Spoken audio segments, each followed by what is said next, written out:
I remember the room as quieter than it should have been. Not silent. People were speaking, chairs shifting, fabric brushing. But everything felt padded, like sound had to travel through something heavy before reaching me. I stood beside the coffin, aware of my son's small hand in mine, his fingers tightening and loosening without rhythm.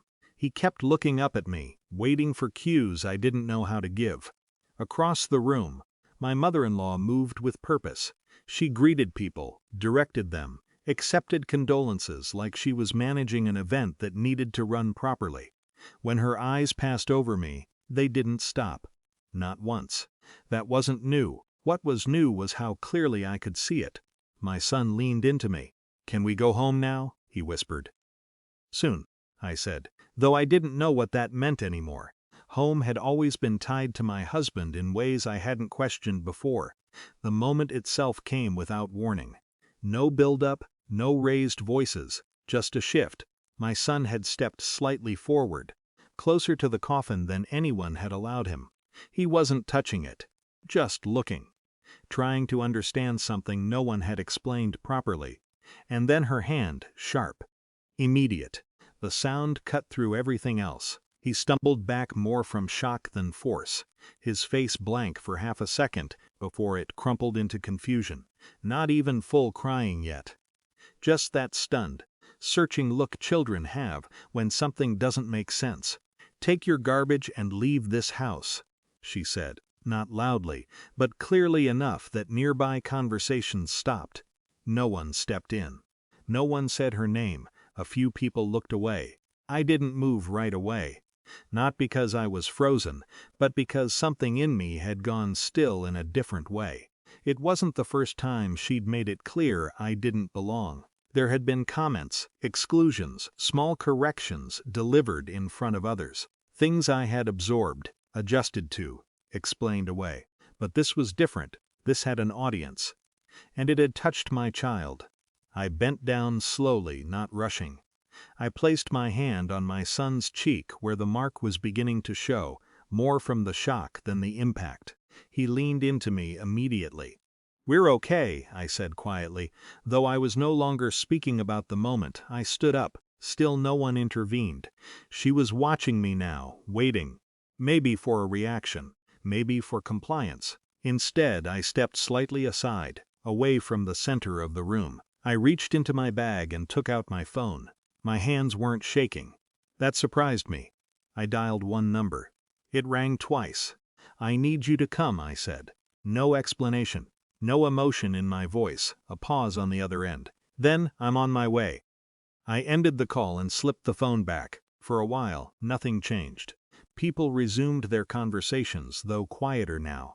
My mother-in-law continued moving through the room, but her glances toward me came more frequently. I stayed where I was. I didn't argue. I didn't leave. My son stood close, his grip firm again. Time stretched in a way that made everything feel deliberate. About 2 hours later, the shift became visible. It wasn't dramatic. No raised voices. No announcement. Just the arrival. 2 people entered, dressed plainly, but with a presence that didn't blend into the room. One of them spoke briefly to someone near the entrance, then looked around until their eyes found me.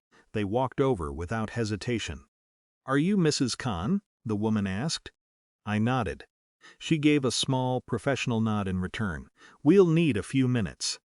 That was enough. The change in the room was immediate, even if subtle. Conversations stopped again, but this time they didn't resume.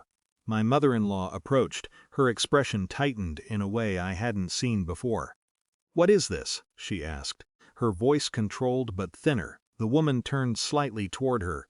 "We're here to follow up on a report. No accusation. No theatrics. Just clarity." My mother-in-law's posture shifted, not collapsing, just adjusting, like someone recalculating their footing. "There must be some misunderstanding," she said quickly. The man who had come with the woman spoke next, calm and even. "We can clarify everything. It won't take long." They didn't raise their voices. They didn't need to. For the first time that day, I saw hesitation in my mother-in-law's eyes. Not regret. Not apology. just awareness of consequence. She looked at me then. Not through me, not past me, at me. Her expression changed again, softer now, but not in a way that felt genuine. More like recognition of something she hadn't accounted for. "We don't need to make this bigger than it is," she said, her tone shifting toward something almost conciliatory. I didn't respond. There wasn't anything to add. The conversation moved away from me after that, into another room, quieter, contained. The details didn't matter as much as the shift that had already happened. No one asked me to leave anymore. No one spoke to me directly either. The space around me became careful. After a while, I knelt down to my son again. "We're going now," I said. He nodded, still quieter than usual. We walked out without interruption. No one stopped us. Outside, the air felt sharper, clearer. My son's hand relaxed slightly in mine. I didn't look back. There was no sense of victory. No relief that tied everything neatly together. Just a line that had finally been drawn. And the understanding that some things, once made visible, don't return to what they were before.